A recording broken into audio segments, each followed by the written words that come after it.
So not too long ago, I made a video about my first ever Nuzlocke, and it was tons of fun. Because I enjoyed it so much, we're doing another Nuzlocke, this time of Pokemon Ruby. The rules are the exact same as last time, but just in case you've forgotten or you haven't seen the original video, you can only catch the first encounter per route. You have to name each Pokemon. If a Pokemon faints, it dies, and if you black out, it's game over. There are also these additional rules with explanations in the description. We're still using rare candies, but this time I'll use them more responsibly and not over level like last time. Anyways, I think I've stalled enough. Let's begin our journey through Pokemon Ruby. I hop out the back of the moving truck I was left in before introducing myself to my new neighbor May. As I'm admiring the new region I've moved to, I hear screaming in the distance. I rush over to find the local professor being attacked by a rabid dog. He tells me to look in his bag for something to save him. After rummaging around, I find a Mudkip who swiftly takes out the Poochyena. We head back to Professor Elm's lab where he gives us the Mudkip. We name him Larry and take on May. Now normally the first rival fight in Nuzlocke is not of concern, but thanks to Larry missing a tackle, he ended up on 1 HP by the end of the fight. We head back to the lab where Professor Elm gives us a Pokedex and some Pokeballs. We officially begin the Nuzlocke. Potato the Zigzagoon was our first catch of the game, followed by Maple the Poochyena and Silly Willy the Wurmple. In Petalburg, we talk to our absent father before we get forced into babysitting Wally, the weird green-haired kid, as he catches his first Pokemon. After overlooking my parental issues, I almost let Potato and Maple die to a random level 4 Zigzagoon, so that's awesome. In Petalburg Woods, we caught Dee Dee the Tailo, which happens to have the ability Guts, so that's pretty good. Fighting a Team Magma Grunt that was bullying this man, Larry got a bit too much sand in his eyes, missed all of his tackles, and went down to 1 HP. Silly Willy comes in and kills the Poochyena, but I don't like how many near-death experiences there've been. On Route 116 just past Rustboro, I accidentally killed the Nincada I was trying to catch. Oh, don't worry, I wasn't upset at all. To make up for it, I catch a Whismur inside Rust Turf Tunnel, which stays on the team for way too long for how much they did. Unlike in my last Nuzlocke, I didn't overlevel most of my team just before the first gym. This time, I forgot to heal and level up before taking on Roxanne. Regardless, this is a rock gym, and may I remind you of what type Larry is? It may have been a little bit closer than I would have liked, but it was an easy fight for the stone badge. Silly Willy evolves into a Dustox before we beat up a Magma Grunt for stealing an old man's bird. Larry evolves into a Marsh Stomp whilst fighting a hiker, and we hitch a ride with the old man on his boat to Dewford. In Granite Cave, we grab the Flash HM and a Makuhita I named Sabin. If you're wondering why I named them Sabin, well, it's because I never thought they would join the team. Brawly's duo of fighting Pokemon were taken out by Dee Dee for us to get the Knuckle badge. The newly evolved Maple didn't even get to show off. We drop off Steven's letter and briskly embark to Slateport. We beat up the Magma Grunts in the museum before heading up the road where May challenges us. I let Dee Dee on her Wailmer because I didn't really have an answer to it, and for some reason it knows a rollout. After one hit, Dee Dee is at half health, and knowing she can't take another one, I switch in Potato, who gets it in the red, but in the process winds up with 7 health. Larry comes out and kill it, but next is its Grovyle. Forgetting I had Silly Willy, I switched into Loud the Whismur so that he could sacrifice himself to heal up Dee Dee. Miraculously, he lives on 3 health. Dee Dee comes back in and takes care of her Grovyle before Larry handles her Numel. In the end, none of our Pokemon died, but at many moments we were very close to losing at least one. In Mauville, we get a new bike before pummeling Wally and entering the Electric Gym. Potato, Dee Dee, and Loud evolve, but don't get to fight against Watson because Larry sweeps the whole gym. Thanks to Marshstomp's half-ground typing, he can't take any damage from electric-type attacks, meaning that he swiftly takes out Watson's whole team with a few mud shots. The Dynamo badge is added to our collection. We grab the HM for Rock Smash from the Rock Smash guy and find the most stubborn Geodude hiding behind a rock on Route 111. This stupid little pebble wasted all my balls and we still didn't catch him. Thankfully, on Route 112, after buying 30 Great Balls, we catch Pasta the Numel. We make a quick stop at Fall Arbor Town before catching Puffy the Swablu on Route 114. Altaria is a great Pokemon and Dragon types are really good, so I boxed Silly Willy in favor of Puffy. Silly Willy was with us for a while, but they weren't getting much use. Also, Pasta joins the team in the place of Loud. Silly Willy will be remembered, but not sure if I can say the same thing about Loud, however. Speaking of remembering, we caught a Zubat in Meteor Falls. I just had to name it Toast. He's back from the dead and ready for his second chance in one of my Nuzlockes. This time around, we can actually evolve Toast into a Crobat, so he'll be a very good member of the team later on. So I bring him to the team in place of Puffy for the moment. I still had plans on using Puffy, but I was so happy about having Toast back that I boxed him for now. I evolved Toast into a Golbat inside the Rustboro Pokemon Center and continued on. Slowly but surely, we make it back to the foot of the mountain where we catch a ride to the top and take on a few Magma Grunts before challenging Maxie.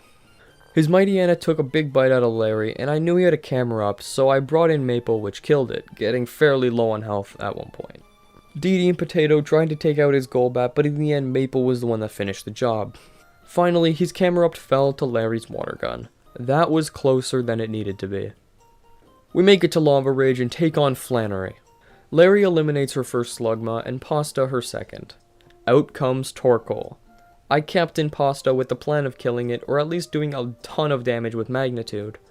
Unfortunately, Pasta can only muster a Magnitude 6 before getting half of his health bar erased by Torkoal's Body Slam. I was shocked. I actually just sat there and stared at the screen in disbelief. Thankfully, Larry came in and sprayed it with his hose. Wait, that sounds bad. Larry came in and spat on the No, that sounds bad too. Larry took it out. The heat badge is ours, with no casualties, I might add. I know that we've had some close calls here and there, but we're riding high right now. At this point, I don't think there are any trainers that could stop us. Oh crap, I just remember who the next gym leaders are. Our absent father, Norman, has a slacking that deals massive damage, like an 18-wheeler barreling towards a toddler, and Winona is a notorious Nuzlocke ender. I trek back to Petalburg and replace Potato with Sabin the Makihita. Sabin will help us get a good type advantage for this battle. Potato has been there since the beginning, but this is what's best for the team. They won't spend the rest of their life in the box, seeing how they have most of my HMs, but this marks the end of her battling career. We evolve Sabin into the most phallic-looking fighting type and challenge our absent father and the 5th gym leader, Norman. I led Sabin, who took out his first slacking, falling down to half health. Maple comes in on his slack off and gets some sand in its eyes. Now, I make the blunder of killing the slack off before healing up Sabin, seeing as I had no intention of using Maple against his slacking. After I realized my mistake, I understood the sacrifice I needed to make. I healed up Sabin as Maple got hit with a super effective focus punch that totally killed her. Sabin comes in and finishes off the fight, but not without loss. Maple was there from the beginning, yet I knew her utility was dwindling. There were other options in retrospect, but that won't change the fact that the first soldier has fallen. Farewell, Maple, I will remember you. I teach Larry Surf and we head up to Mauville where we find Watson, who asks us to turn off the power generator in New Mauville. We accept and find Pac-Man the Magnemite that immediately joins the team and evolves. After surfing east of Mauville, we catch a Tropius named Donkey Kong. Team Magma's blocking off a bridge, so we go next door and beat up all the goons. After rejecting the free cast form, I crossed the newly freed bridge just for May to stomp us in our tracks and challenge us. Thankfully, we now have a counter for her Whalmer, so this battle goes off without any problems. She gives us the HM for Fly just before we arrive in Fort Tree City. Something is blocking our path, so we can't enter the gym just yet, so we travel down to Route 120 where we catch Onion the Oddish. Steven's waiting on a bridge to give us the Devon Scope so we can see invisible Kecleons.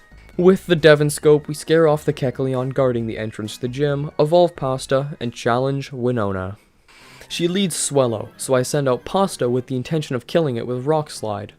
Unfortunately for me, it uses Double Team and increases its evasion. So hitting this bird just became a lot more difficult. Thankfully, we hit enough of them and Pasta takes it out. Pac-Man comes in and kills the Pelipper with one spark. Her Altaria was up next. I keep in Pac-Man in hopes of dealing at least a little bit of damage. The problem is, I completely forgot why Winona was notorious for ending Nuzlockes. I remembered her Altaria knew Dragon Dance, a move that boosts a Pokemon attack and speed. However, I forgot that her Altaria also knows Earthquake. I think you know where this is going. Pac-Man immediately dies to Altaria's Earthquake. I send in Dee Dee that gets off a double team of her own, and deals enough damage for Winona to use one of her potions. The Altaria had used 3 Dragon Dances. Maybe if I had used double team just a few more times, Dee wouldn't have died to an aerial ace. Toast comes in and confuses it while her Altaria sneaks in one more Dragon Dance. This benefits us surprisingly. The reason is, attack boosts also affect the amount of damage a Pokemon does to themselves when they hit themselves in confusion. So after 4 Dragon Dances, her Altaria hits herself hard and takes herself out. I send out Sabin with the rationale that she'd do neutral damage, forgetting that she'll take the super effective damage. I strategically risk a critical hit and heal up Pasta, that eventually kills her Skarmory. The battle is won, but at a big cost. We lost Dee the Swellow, who was potentially a great Pokemon that I may or may not have underutilized.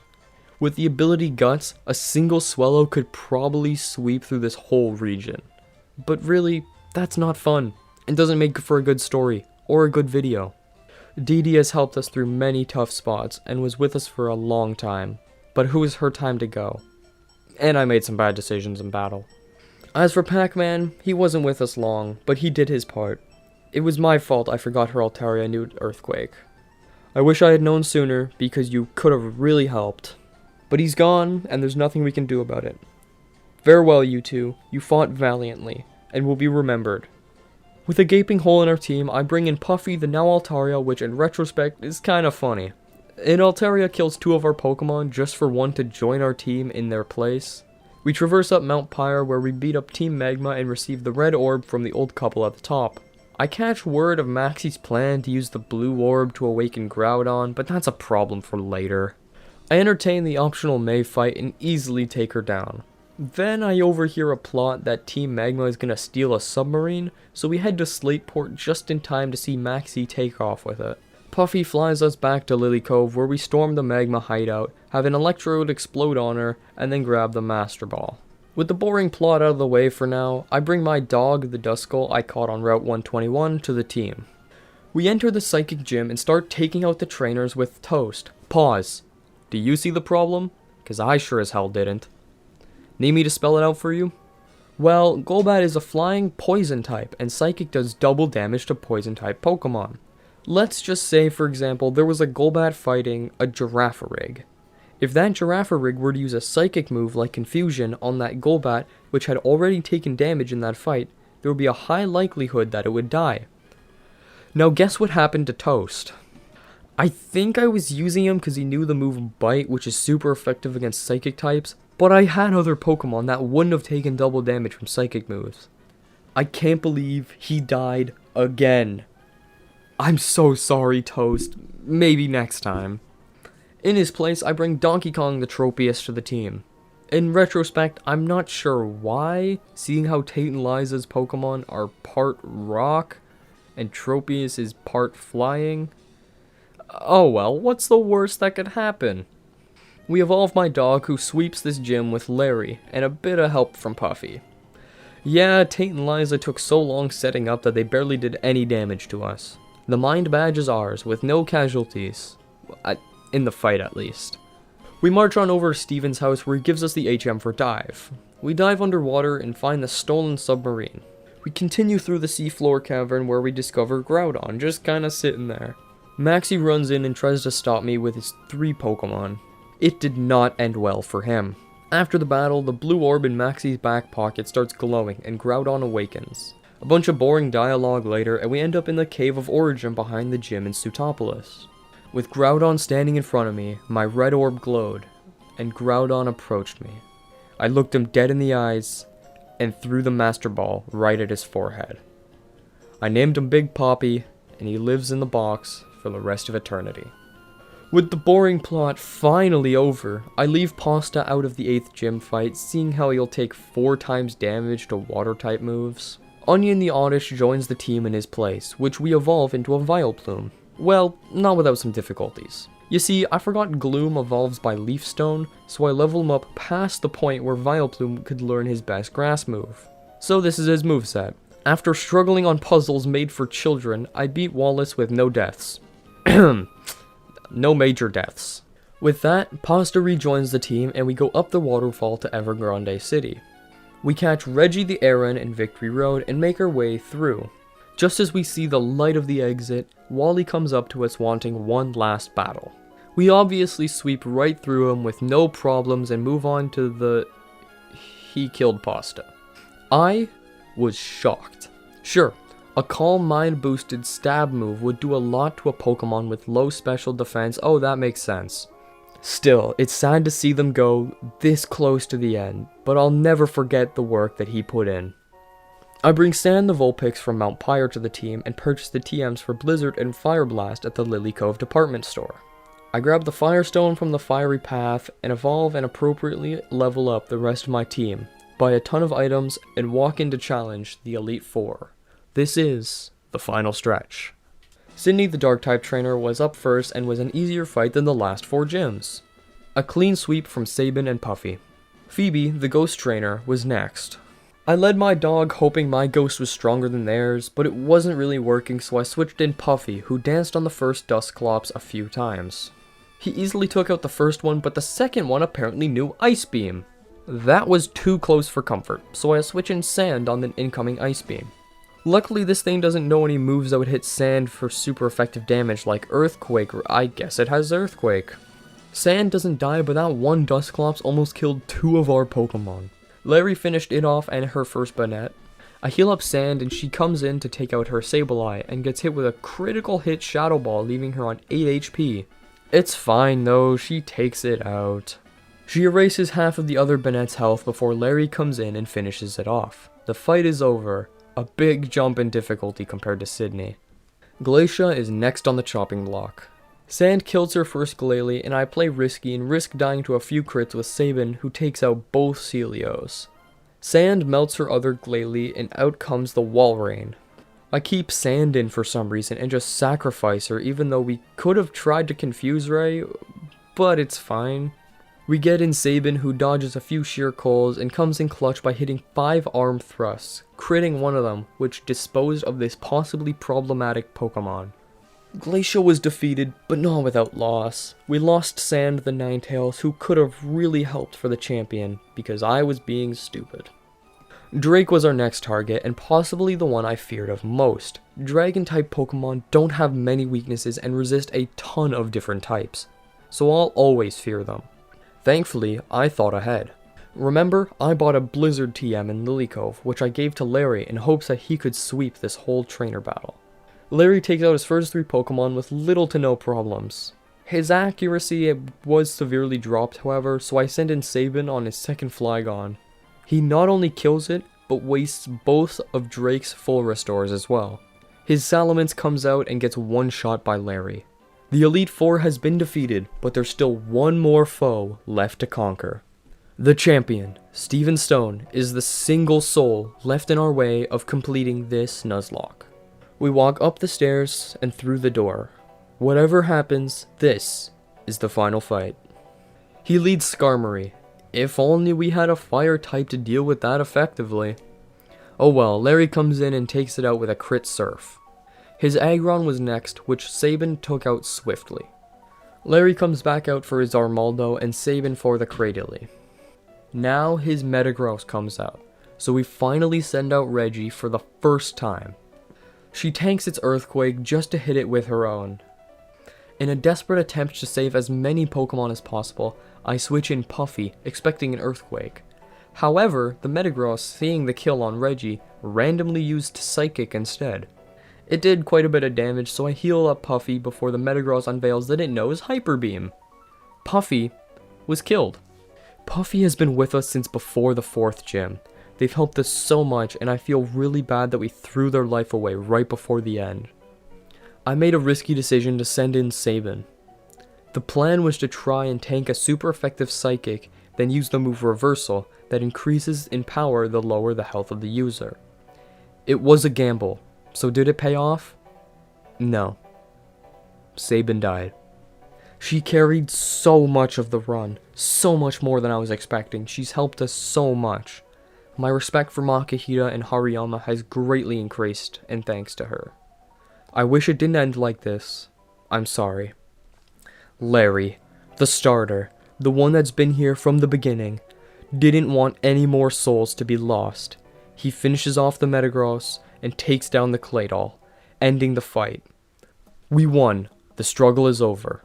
I completed my Pokemon Ruby Nuzlocke, but not without loss and needless sacrifice. I will never forget the work that everyone put in to get us here, except for Reggie. I enjoyed this adventure through the Hoenn region. I can't wait for the next one. But until then, see you later.